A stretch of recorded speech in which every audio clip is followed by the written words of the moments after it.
dead about 2,000 years ago. The Celtic festival of Samhain is probably the source of the present-day Halloween celebration. The Celts lived more than 2,000 years ago in what is now Great Britain, Ireland, and northern France.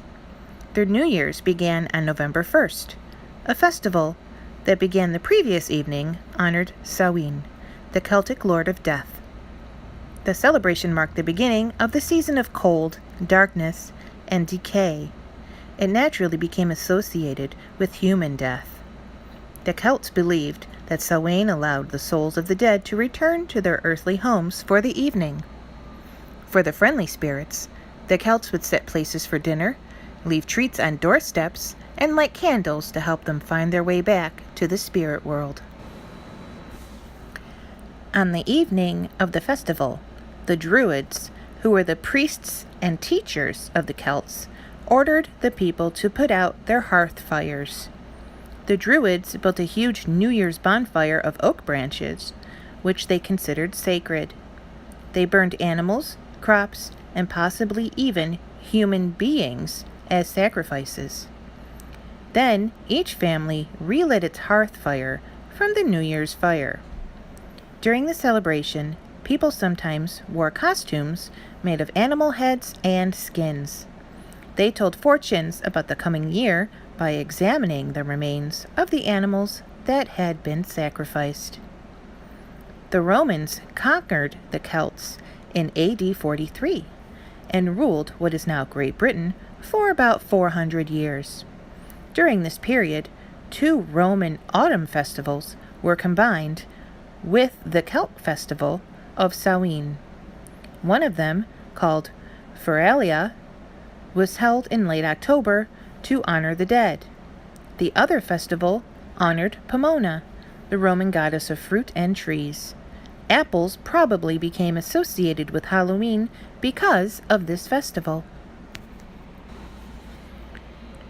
In the 800s, the Church established All Saints' Day on November 1st, so that the people could continue a festival they had celebrated before the pagans became Christians.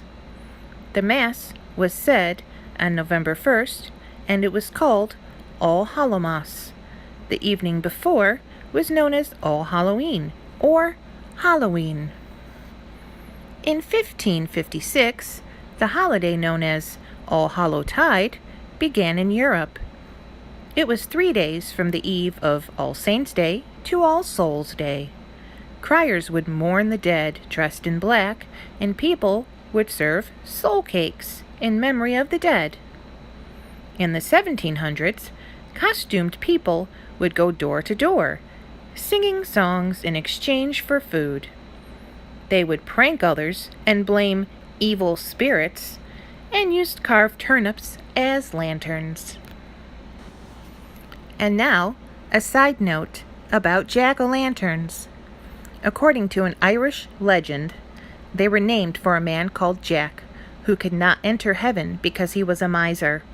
He could not enter hell either because he tricked the devil by making him pay for his drink.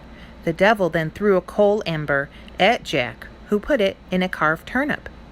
Jack had to walk the earth with his lantern until Judgment Day. Most people know jack-o'-lanterns as carved-out pumpkins, but the tradition started in England and Ireland, and people would carve out beets, turnips, and potatoes.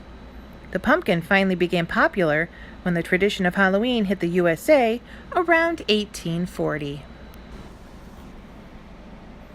By the early 1900s, Halloween is now a mainstream custom in America, and shops start to sell decorations and costumes.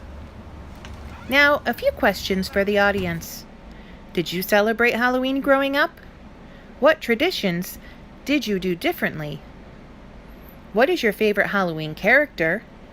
And do you remember your favorite Halloween costume from when you were a child? As always, thanks for watching, and always remember to forge your own path.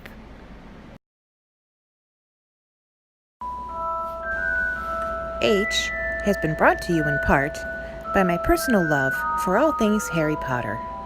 Thank you. This is Halloween, this is Halloween. Pumpkins scream in the dead of night. This is Halloween, everybody make a scene. Trick or treat till the neighbor's gonna die of fright.